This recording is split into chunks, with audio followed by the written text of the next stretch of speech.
Hello and welcome to the Annie Altman Show, the podcast, Season 4. Welcome to Podcastukkah, Episode 6.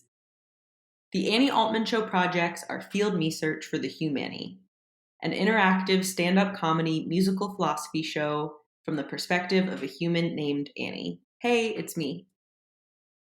The Humani is about how no one ever fully figures out how to human, how there's 10 C themes of the human experience connected by the C theme of connection, and how openly discussing these themes is part of maximizing resource equity and minimizing human suffering. Today, I am so honored to be joined by Sam Yam, one of the co-founders of Patreon, to talk about how technology helps connect communities. We're getting the overarching C theme and the little c community theme. Thank you so much, Sam, for connecting all the way from Australia to coming on the podcast. Thank you, Annie. No, yeah, this is a pleasure. I'm glad we finally got to coordinate this. Me too. I would love to start with you explaining in your words what Patreon is and how it first came to be. Yeah, Patreon is effectively a way to build a membership around your community as an artist or creator.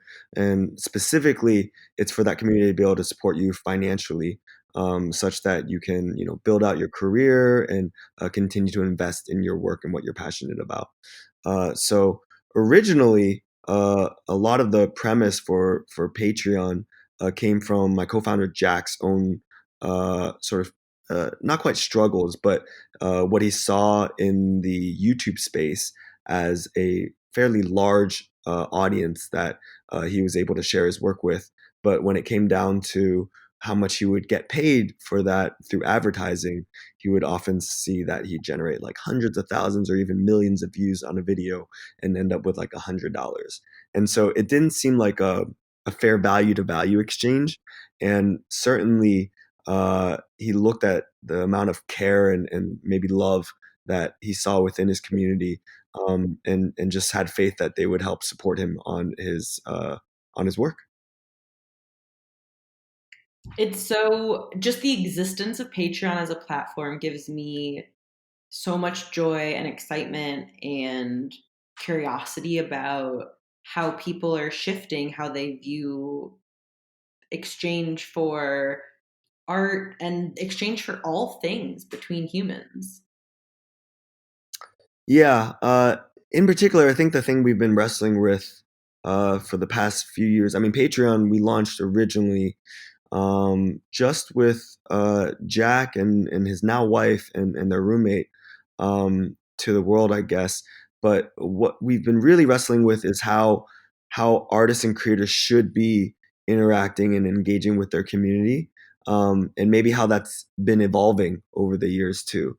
Because certainly, I think there was a time in the past when, let's say, even before the internet became very sort of ubiquitous, that artists didn't directly interact with their community.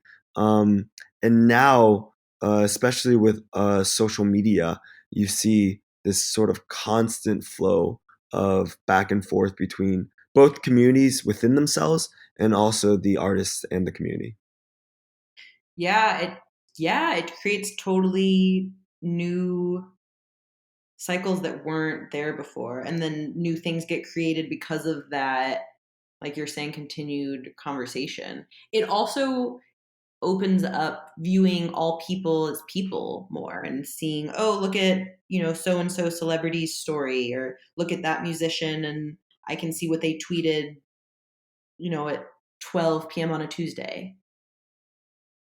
Yeah, it's also interesting because it opens up the dialogue on both directions in a very public way, such that if artist tweets something, anyone else can respond, and technically that's visible to the entire public. So sometimes you end up with interactions that are may not always be healthy too. Actually, I think we see a lot of that, and so trying to figure out the balance, especially with us as Patreon, what we want to create is a very healthy and supportive community.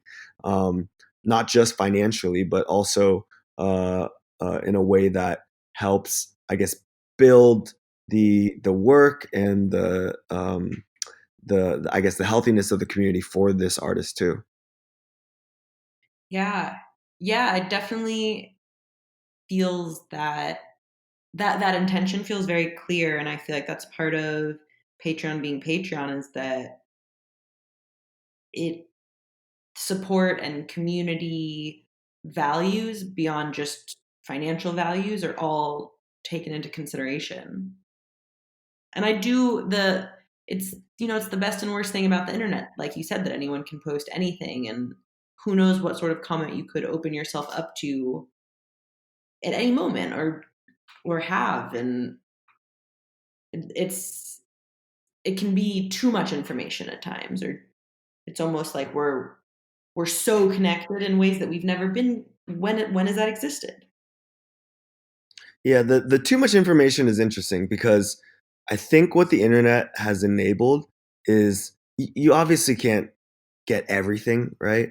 But what the internet has enabled is sort of being able to almost rabbit hole down certain topics or passions or interest into a community that equally cares deeply about that area for you. And I think this has affected art.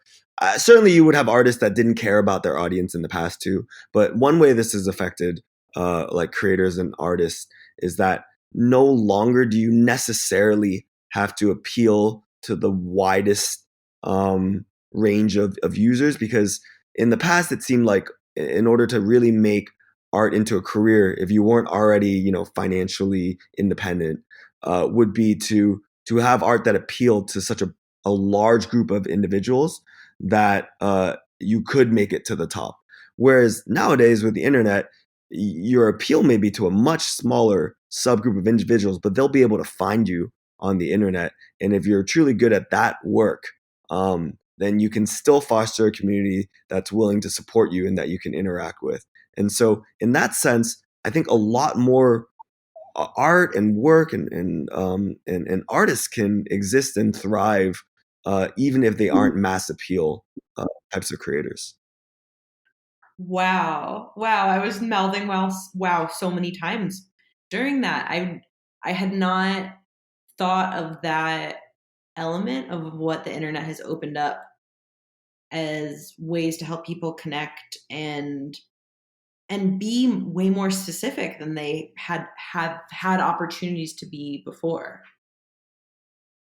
Whoa. I Yeah, yeah. hadn't really able to explore the boundaries of things in new ways.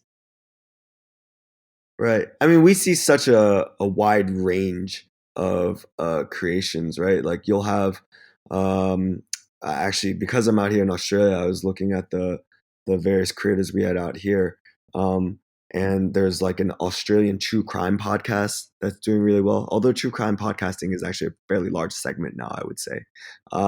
There's another Australian couple that I think they're called Sailing La vagabonds, and they really just travel in their boat around the world and record their journeys along the way, and they have a very passionate community supporting them, and just trying to see like what life is like when you entirely live out of a boat. So you get all kinds of uh, works and creations and sharing, I guess, of just like whatever it is that the human experience can be about, and an entire community that's watching as that's happening. It's amazing. That human experience is definitely the part of it that I love, and I'm so interested to learn more about and to see how it evolves. I love watching YouTube and seeing humans explaining their humanness or sharing about their humanness, and now people are able to connect with people in new ways because of that and Yeah, build a I mean, one of my favorite creators is like Humans of New York. I don't know if you've ever seen their yeah. stuff, but it's the yeah, yeah, a photographer, Brandon Statton, right?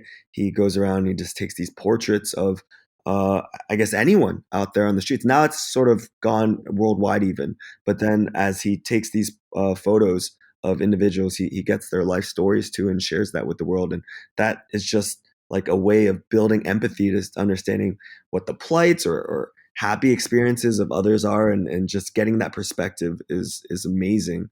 And along those same lines, even if your work is not sharing other human experiences, you still end up connecting with your community a lot. And so the example I'm thinking of is another creator on Patreon, well, on YouTube and Patreon, Simone Gertz, who makes this channel called Shitty Robots, which is actually quite a funny and uh, innovative channel with the stuff she's done. I think one of the ones where she got a lot of publicity on was when she converted one of the Teslas into like a pickup truck before the actual pickup truck recently came out. But What? she, in particular, I'm thinking about her, yeah, because she this year actually, her had a brain tumor come back, I think, from remission, and so she was opening up in sort of this heartfelt video where she shared that despite, I guess, all the uncertainty and the instability that was happening in her life, the two sort of certainties and stable aspects that kept her grounded were her mother and her patrons, her community that was like supporting her and being really positive through her own um, issues at that time. And so seeing that just shows, like, I guess, how important uh, the community is around you, and that it's healthy. That's such a beautiful story of her sharing her human experience, both of what she was the specific content with Shitty Robots, and then her real life, Yeah. and people connecting with that authenticity, and then seeing just how valuable that is. Like, yeah, dollars are one value, and I think it can be easy to forget that they're just one showing of a very different kind of value. Yeah. And then it's like, oh, it gets now, is this too woo woo or hippie or any of these things to say anything about connection and love and empathy and all of these things that we all feel, and we can't measure in the same way we can measure dollars. You can watch a video of someone sharing a story about their health and their feelings of support and feel something. Yeah. It's interesting how like these conversations and speech have also evolved because of like the internet and social media. I think you end up like branching off on sort of one of two extremes, where either you have individuals who are afraid to say anything that could be conceived as controversial, since it all ends up public and it can all, arguably be used against you in some other point, or even if it's not used against you, it can just incite conflict, and maybe someone doesn't want to deal with that. And at the same Yeah. time, on the other extreme, I think, yeah, because of the internet and being able to find communities that agree with you, it's really emboldened certain groups to speak even more directly and aggressively at times. I think that's a apt way to describe it, about topics that are controversial, in order to show that there are people with these viewpoints out there, for better or for worse, oftentimes. And what's interesting now is like the role of either platforms hosting this content or enabling these voices, and whether again, because this is worldwide that you have this content on the internet, whether it's, and yet a lot of these platforms um, are from either the United States, or I guess, you also have like platforms in China nowadays, but those are already curated, I think, uh, particularly from the government at times. um, and so figuring out the balance of like, United States, like, do we have a value of free speech that we care about, or do we want to make sure we balance that out with making sure there isn't like toxicity within the community and against each other? Uh, like, what is the role of these platforms in figuring that out? Yes, and how does technology intersect with government and with business and with all of these different avenues to decide and make, how are these communities created? How do social norms come into existence? How do we choose how we want to treat each other? On Yeah. specifically the internet, something that I reflect on is that it is the first community as a whole space that no one can get kicked off of. Like you can't be banished from the The internet. internet itself. Yeah, as a That's whole true. Yeah. community, no one gets kicked off of the internet. You can lose Wi-Fi access. You can't be Right. banished from, and like, yes, okay, there's people are jailed, people can get kicked off the internet in terms of losing access, which isn't relevant and separate conversation.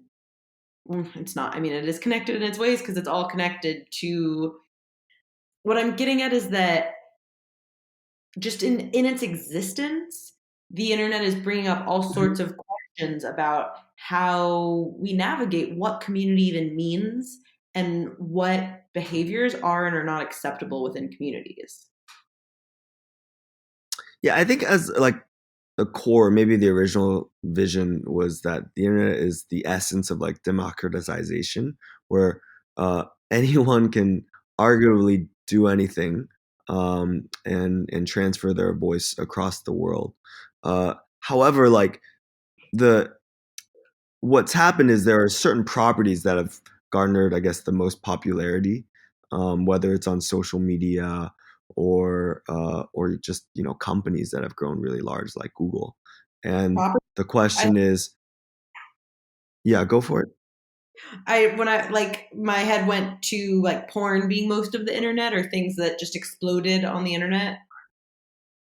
That's true too. Yeah, that's another way to actually. Yeah, I heard that that is the majority of content and data on the internet for sure.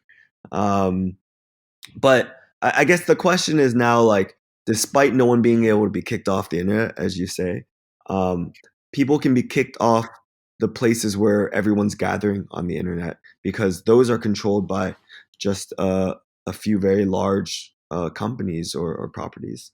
And the question now is like, at what level of independence and power should these companies have, and whether they should be held to any particular standard, uh, or should we dependent on the fact that hopefully we just have benevolent leaders in these corporations, which seems to sometimes be the case, that actually care for making sure the world is healthy and improving.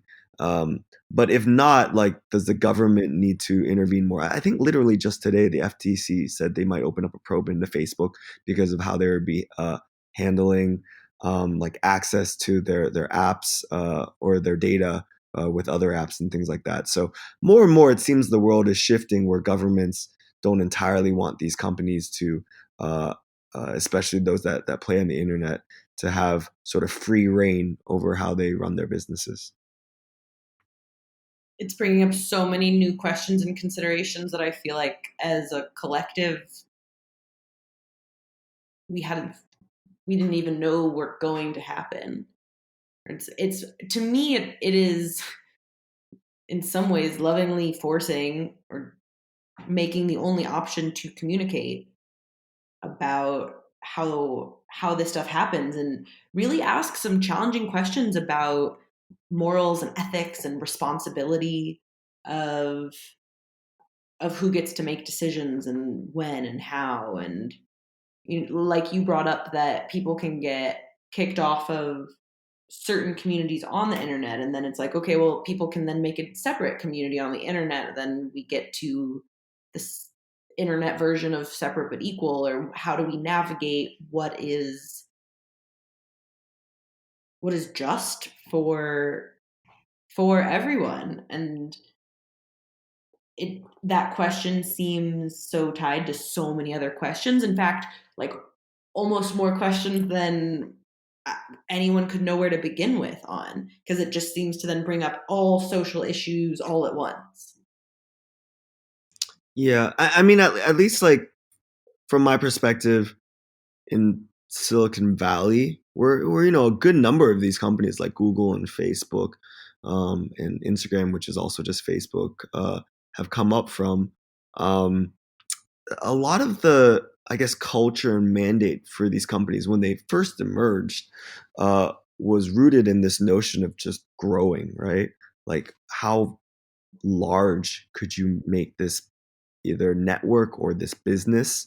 And so, there are a lot of people now talking today about how, because of that mentality, the things that these companies were trying to figure out were how to make their products stick. There are these terms that are now widely just commonplace in the valley, like the stickiness, the engagement. How do you even sometimes people would say, like, how do you make this truly addictive, right? And companies end up iterating to a place where they're almost tapping into how individual psychology or their psyches work, um, Totally.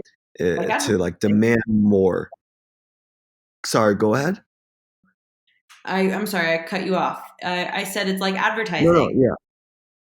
Oh, absolutely. Yeah. Like, how do you immediately like uh, latch onto someone's attention and get them wanting more? And so you see this, um, in sort of many ways that companies have iterated, which I think sometimes comes from a place where they want to offer more utility to people. You could look at like how Facebook didn't originally have a newsfeed, but eventually wanted to aggregate a bunch of the ongoings. Actually, yeah, the whole story about Newsfeed is really interesting. When like Chris Cox, who was formerly the head of product at Facebook, talks about it, where they observed the behavior before they had the newsfeed of individuals, and everyone was effectively using Facebook by going off and clicking on like several different profiles every time they logged on, just to see what has changed, right, for their friends. And so I think it came from a place when they added the newsfeed of like, hey, let's help these individuals. It looks like such a pain what they're doing right now. Let's just put it all together on one central place in their homepage, and that you can see all the latest changes and updates. And there was an uproar initially. People thought like all this data that they were doing and their activities were being exposed, and so their privacy was being exposed in many ways. If you updated your relationship status, all of a sudden it wasn't that someone had to go to your page to see it, but everyone would see at once on their homepage that was what was changed. And so I think people felt uncomfortable about that. But more than that now, like these news feeds and feeds have become a place where individuals have to think about how they're showing off their life, in what ways they need to curate how they live, or maybe even they change how they live in order to be able to showcase certain aspects of their life on these home feeds with one another. And so it's tapped into this deep, like, sort of social psychology in individuals that I think today is causing a lot of issues around maybe depression or feeling like your life is not good enough, in the face of all your other. This is again commonplace discussion, like in the face of all the curated feeds of your peers, and um, that that has come up, but not necessarily because companies were out to screw over humanity. I absolutely don't believe that, but I think it came from a place of like growth and trying to offer the most utility and what humans wanted in the first place, instead of thinking, well, what's actually healthy for people, which is, I think, where the conversation is shifting today. So that's good. But at some point, like, a lot of this is just snowballed too. So that I think it's a very difficult task for companies to figure out. It Sorry, that is. was a long It was thing, so but there you interesting. go. Yeah. Oh my gosh, thank you for that. No, no, you are. I used to tell people like, don't say sorry, say whatever you want. Thank you for. There's so many interesting points in that. It's to just acknowledge the intention that so many of these enormous, now used by people multiple times throughout the day, or using multiple ones, all of these different social media platforms, these different online communities, to acknowledge the intentions that they were created with. I haven't paused to do that in this way of the, like I said, advertising, like that sort of, like you said, of human psychology, that the basis of it was saying, how do we grow as much as we can, as fast as we can? How do we give people something that they're wanting, that they're showing that they want, that maybe they don't know they want, that they'd use? And now what's happened is the the fallout, the consequences, positive and negative, of these communities that have been created. And it's just the it brings up intention and impact, which is another commonplace conversation of what that distinction is and how we talk about it, and then how we navigate reality with those things. And it is, oh, it's so many words to reflect on how quickly also it has all come up, and all of these things have just boom, like it's so common to, I mean, even just you pausing to say about the switch on Facebook of having a news feed or not, and then people being like, oh, is this too much sharing, are we too connected now, are we too in other people's lives to know what, the person I went to middle school with, oh, they did XYZ thing. And that when Facebook was made, that wasn't the thought process was, how do we make something that people are going to want to use all the time? Right. Yeah. I mean, Instagram less than like 10 years ago, right? When it first came out. And certainly the behavior was not sharing like the photos on the go that you took with your mobile devices everywhere, um, in almost real time. And that is the behavior today. And so, like, all this has come together very quickly. And I don't think we've, as, as like humans, figured out like what is the right way to deal with being able to share so much of our lives with one another. I think there was like a Black Mirror episode where I mean, no, there was a Black Mirror episode where at some point the cameras just get embedded in your eyes and you can literally record everything in your life. And at that point, what are people sharing? And um, what like yeah, how do you curate through that, and what does privacy even mean at that point? And so yeah, these are questions I think we'll need to figure out soon, and we're already dealing with the problems of not having it figured out yet, um, because every single metric around like mental health and depression seems to have ticked up over the past several years, especially among the youth. Yes, and there's things like climate change and other topics, I feel like, that Yeah. contribute to that well, and how to know what is what, or how it goes together. I do agree with the all the things people say about highlight reels, and I also agree with all the ways that, like, the people you brought up who have a YouTube channel and are able to live in a way that they would not have been able to live without the internet being there, how it is. Yeah, I actually think, well, and Patreon, of course, in particular, but also like these other platforms that connect just real people together, uh, are whether it's anticipated or not, going to become even more important in the future as, and we haven't talked about this yet, but like as AI actually becomes advanced enough to uh, hopefully make humans' lives a lot more efficient, and to sort of do away with lots of either jobs that just require mindless, repetitive um, tasks. If that can be done through like automated, cheaper processes, hopefully that gives, regular human lives more time to do whatever they want. And ultimately, I think at that point, what becomes important, whether it's either for work or just in general in your life, is the human to human connections that you can share. And that's why I say, like, I think at that point, like being able to uh, do work or art that is very human, um, is really what's going to resonate with others, and hopefully platforms like Patreon will allow more and more of those people to focus on just that, as the other aspects of regular work become not necessary. And there are bigger questions, of course, to resolve here too. Like, do we need something similar to either a universal basic income or some like minimum standard of living that we can offer to everyone. But certainly, I think as less again, I use the term repetitive tasks, but as less of those things need to be done by humans, hopefully humans can focus on very human things. Yeah. Yeah, thank you for bringing up AI and basic income. Those are definitely both very relevant to technology and communities and connection. I Mhm. personally am very strongly pro basic income, and I believe that I feel also very strongly that the internet is a big piece of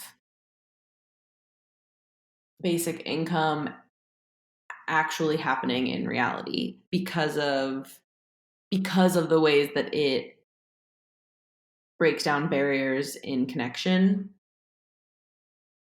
And on that spectrum of, well, is this going to too much of a privacy,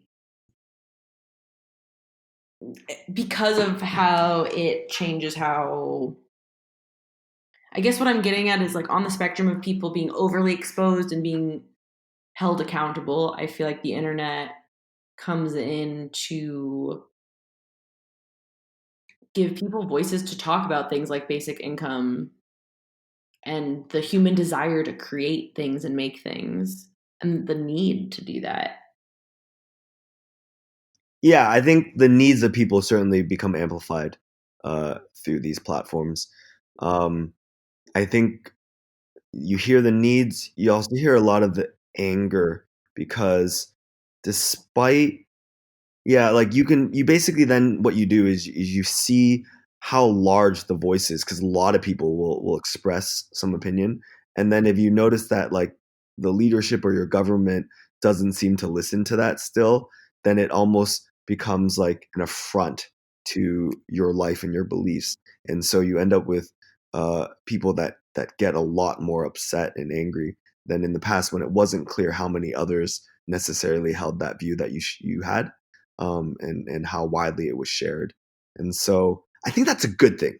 Ultimately, it hopefully should put like people in positions of power into much greater accountability. At least if the government is structured in a way where they can be elected.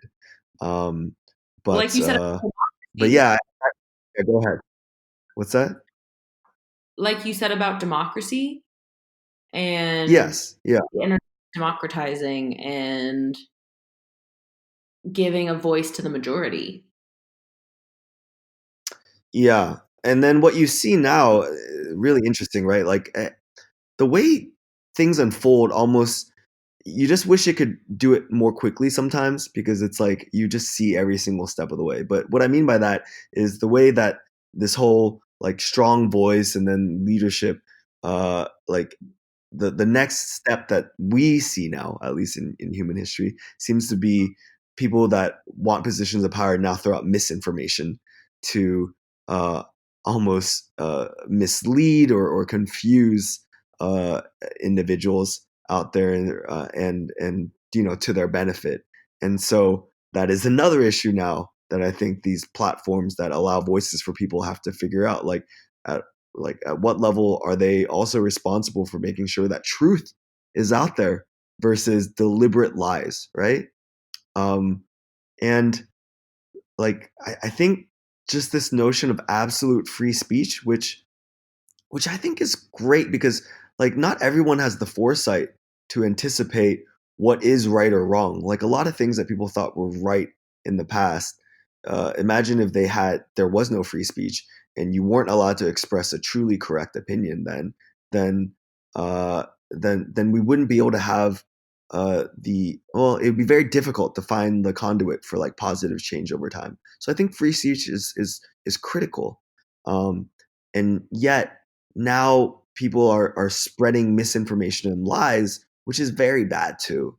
And so, hopefully, and I don't know, there are probably many ways to figure this out. Hopefully, we still allow people to express their opinions, and we just uh, find a way to make sure that if something is a lie, you know it to be a lie, and then you can continue on figuring out how you want to live your life after that. That's what I would like to see, at least. Um, and yeah, well, this can keep going, right? There are plenty more things to talk about, including hate speech, which uh, just is not necessary in this world. But if you're trying to uphold a value of free speech, like wanting to figure out to make sure that something that may be perceived as hate speech is just an actual healthy opinion, I think that's a line too that sometimes people are still figuring out today. Certainly, I don't want hate speech being thrown out at like targeted groups or even individuals, to be honest, especially if they're lies. And yet, you want people to be able to express their opinions about things if they think it's important. Yes, how to communicate truth is a big unknown. This podcast was originally called True Shit, and it is, for me personally, a project of navigating truth and what is my truth and what are collective truths and what the fuck does the word truth even mean? Yeah, that's a good question. I don't know what is truth, right? I mean, it can go all the way out there. Um, but yeah, uh, I think first you can go backwards. You can go like let's solve for the blatant lies, the lies that people know are actually lies themselves, and yet still try to propagate it. Let's stop that first. That seems pretty bad. And then secondarily, you can put out falsehoods and things that aren't the truth, but not be aware of it yourself and helping, I guess, either educate or inform people better so that that doesn't happen would be a great next step. Yeah, Yeah, I and think people ultimately don't want to say like things that are wrong, right? They want to say the right things, like that. That's what people want. I would hope to discover more of like truth, but um, yeah, how we get there is remains to be seen. yeah, I feel that as well. That I mean, that's why I get out of bed and into bed is that most humans are mostly good, and so people do care about connection and communities, and technology is showing us that in new ways how deeply we care about that. Social media, especially, of what a wake up call about how connection is such a core human value that runs so much of our decision making and all of our lives and in how we evolve as a species. I'm curious your thoughts on how technology evolves compared to how humans evolve, and I reflect on this idea that technology is evolving faster than humans, whatever faster means there, because at the same time it is also exponentiating how humans evolve. It's become a dance that we didn't anticipate. Yeah, I like your comment that technology is advancing how exponentially advancing how humans are evolving too. I think first of all, I agree with you. Technology is evolving, obviously, a lot faster. Just like look 10 years ago or whatever, and then 10 years before that, and see where technology has come, right? Um, but the second interesting piece is like how it's affecting humans, and like nowhere in the past could you absorb this much information about the world like everywhere, right? And how humans adapt to that, and how their minds like even need to function in that sort of world. I think we haven't quite yet adapted, and we're still trying to figure it out. In some ways, I wonder, like, do you need to like what do you even need to remember anymore as a human? Like in the past, like at least I'm a little bit older, but like I had all my friends' phone numbers memorized and things like that, right? Like nobody needs any of that anymore. It's all just saved on your mobile device, or you could look it up some information on the internet. Like, what do you even need to memorize anymore? I think at least school is still training people to memorize things, but like our minds are probably just going to be functionally different in terms of what's effective for humans. Um, just who knows, a few more decades down the road. Whoa. All the important, yeah, things needed for driving right now that may not be relevant at all in the future, like remembering directions and like the mechanical memory of steering and whatnot. Who needs that? Yeah, when there's self-driving cars. Whoa. It is going to literally change biological. Whoa. Whoa, just in how the Yeah, outside world the is. main thing, totally. Like the main Whoa. thing may be like social functions. I mean, social functions have always been important, but that may be the only thing that matters in the future, right? Like I don't even know what the future is going to look Well, like, but I no, guess maybe nobody Elon Musk should knows. know. What? Nobody except for maybe Elon Musk knows. Unconvinced. Maybe you'll get him on the podcast and I'll ask him. Right, great. I it's so like it's going in terms of I want to go back to something that you said about repetitive tasks that feels related again now in thinking about just how much that can change what we value in terms of how we spend our time and where we put our energy.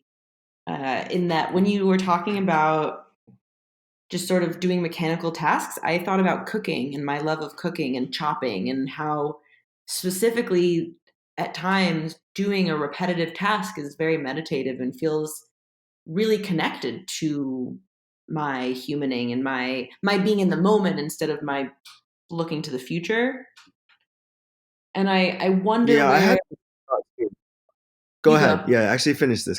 I find this fascinating. I want to hear the rest of your thoughts on this. This also went through my mind as I was talking about that, but go first, and then I'll tell you my thoughts on that. That was most of it, of just again asking how we navigate boundaries and values and preferences. Like what are our preferences for our time? Yeah. So what you noted about cooking and how that actually is like quite satisfying for you, I certainly think is the case for many folks with a repetitive task. Like it's either an escape or something that actually many folks enjoy doing, right?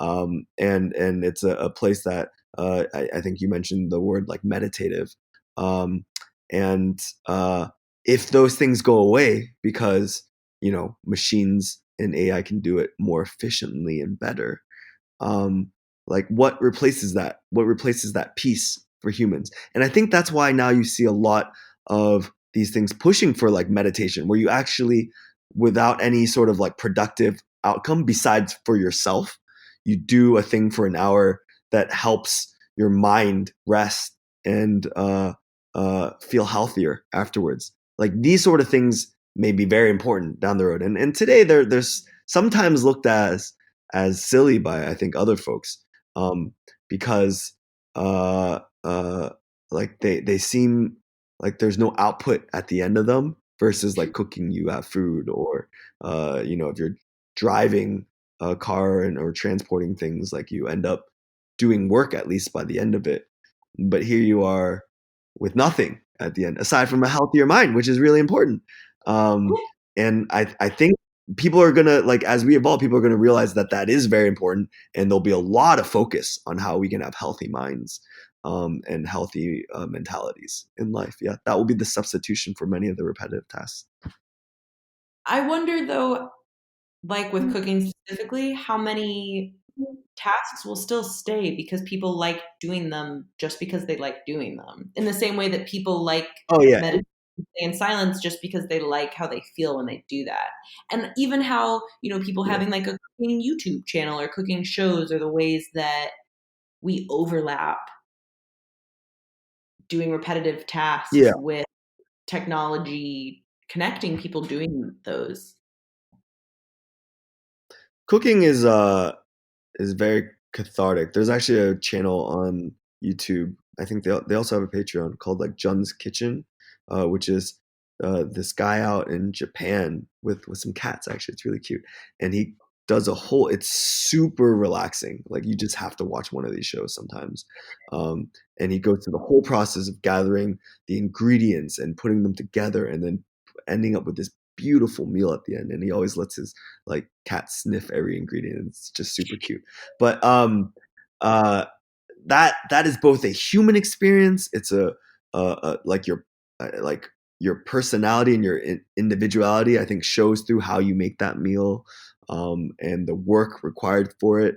And as humans, we also like it's a very strong desire to like to see and want to taste and eat amazing food. So I think stuff like that is almost an art, right? And so anything related to like art or like human empathy and through experiences, I think those are the things I was talking about that will become stronger, even if some of that work is requiring repetitive tasks. Today, though, like already, right? Like you could argue that all the other work too in gathering the original ingredients and like farming uh, also could be very cathartic, but more and more of that is getting automated. And so it may be that there are less things that you do in cooking at the end of the day. Like you maybe not go to the grocery store or like cut it out from your little garden, because all that may be able to ship to you directly, for better or for worse. And maybe there's only certain pieces that feel very human in cooking. I don't know. Again, I don't know what the future is going to look like, but I do agree with you that these are human experiences that people like to share with one another.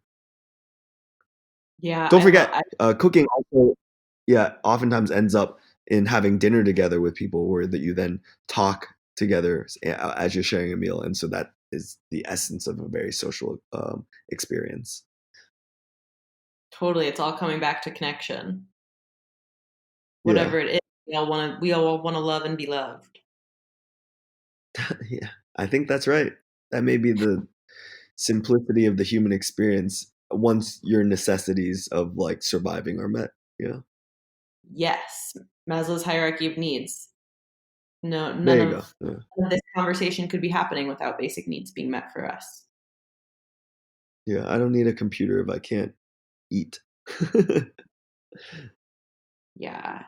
Yeah, and then people with computers are able to make systems to get food to people, to talk Actually, to. that's interesting though, because I bet you some people would rather have their mobile device than and just starve to death. They'd rather, that's living to them, being connected to others, like who like more important than eating some shitty food. So I don't know. Isolation, Certainly, I think a very yeah, potentially the cruelest punishment. yeah, yeah, yeah. That's how.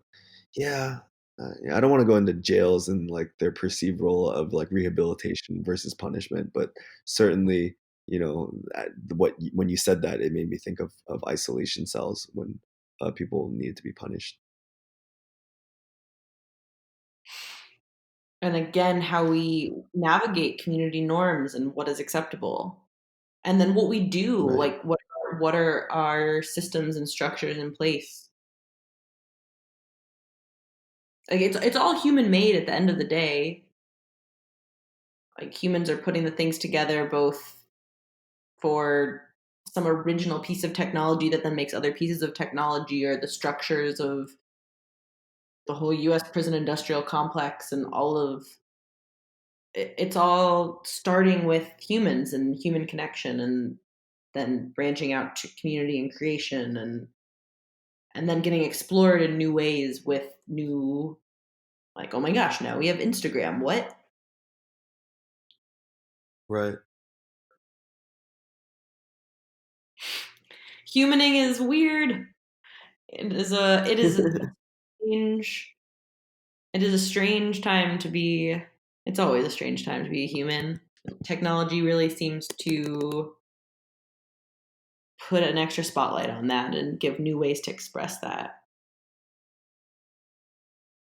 I mean, do you think you mentioned, is that your definition of what humaning means ultimately, like to love and be loved? Because I think that's a fair, that could be the motto, right? Um, but like, is technology making that better in your mind today? Certainly, like people are connecting over the internet in ways that were not possible in the past, and so that is quite cool. Yeah, well, I like to use the term net positive a lot. Like if people Okay, say how yeah, that's a good way. net positive, and I do I do view the technology as well. Okay, first, also, I love that question, and yes, I that is how I would define humaning is is getting, and then I start to judge my own sounding to this or that, or how to say it in a way that is really just putting words for a feeling of, or like wanting to say in some sarcastic way of, our essence is love and we're expressing love through connection, which is love and empathy, and just again putting different words for feelings. And on the whole, how it seems from my very singular one human experience perspective is that technology is expanding both the means that we can share love, and it is expanding our perception of it by showing us new things that exist. Like I was saying, of just knowing that Patreon exists, knowing that there's people out there who are living lives, making connections with themselves, with others, with what makes them feel alive because of something that some other humans made and put out there, and had no idea that that specific person was going to have that lifestyle and those opportunities because of that, and just sort of exponentiating to give more room for growth. Yeah. Okay. Yeah, I was just curious what you were thinking. What do you think on that? Is that how would you define humaning? Or do you ever hear the Yeah, song in I'm a Moulin Rouge? Like we all want to be like in the Moulin Rouge. that was where I heard it for the first time. I don't think it's from there. Oh, I I don't know. see. Like, of we all Yeah, want yeah. to be just we're all here just to love and be loved in return. No, I think that statement's great. I that could be that would work for me, right? As the definition of human. But also as a technologist, I do think like yeah, I ultimately think technology has made the world better. I do think that. Certainly, yeah, I like the way you frame it as like, is it a net positive? And I think it's a net positive. And uh, uh, not all individuals are directing technology in the right ways, but it's certainly enabling us to do things better and potentially have better lives as humans. So very general statement, but that's what I believe. Um, now, uh, where I think technology is positioned to go and where it should go is maybe more interesting, especially as we talk about artificial intelligence, because to date it feels like technology has been very driven by humans, as you say, and all built by humans. But if we now make uh, intelligence part of what technology is enabling, then it may not be humans that define the future of technology afterwards. And that, I think that's a scary thought to me.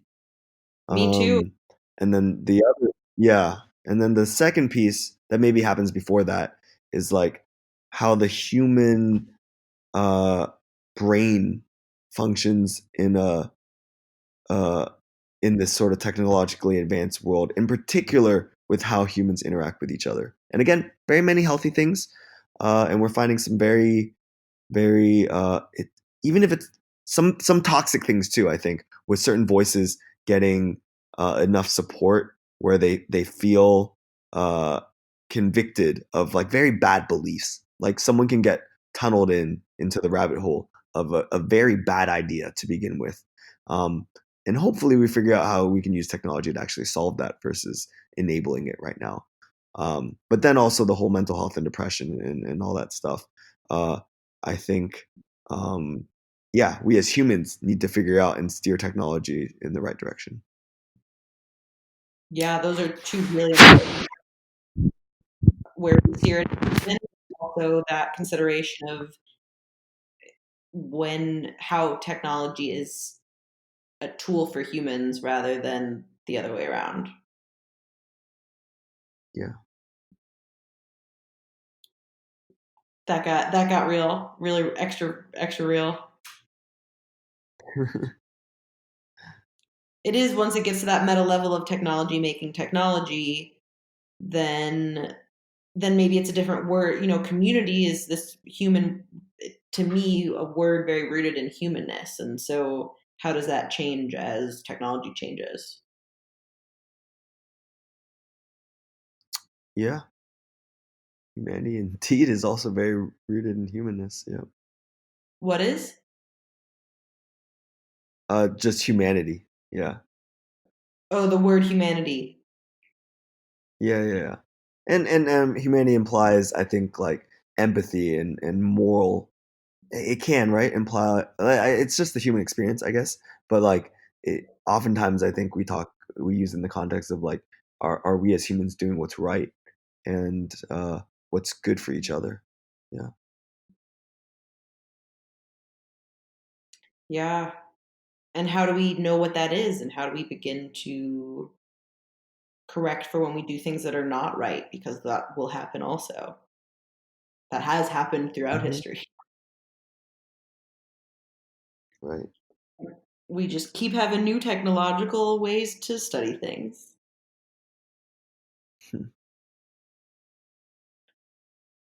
Damn. There is a lot of connecting thoughts here that I'm curious to see how it kind of gels as this conversation settles somewhere in my head and feels. And thank you for bringing up so many interesting things I had not thought of in those ways before. Oh yeah, no, I enjoyed talking to you, Annie. This was a lot of fun, and thank you again for Patreon as a platform. I'm honored to get to use it and to get to have you share part of the Patreon story and some of that on here as well. Absolutely. Yeah. Thanks again for having me on as guest. I feel like my brain is just like went to mush from all of like reflecting on all of these things.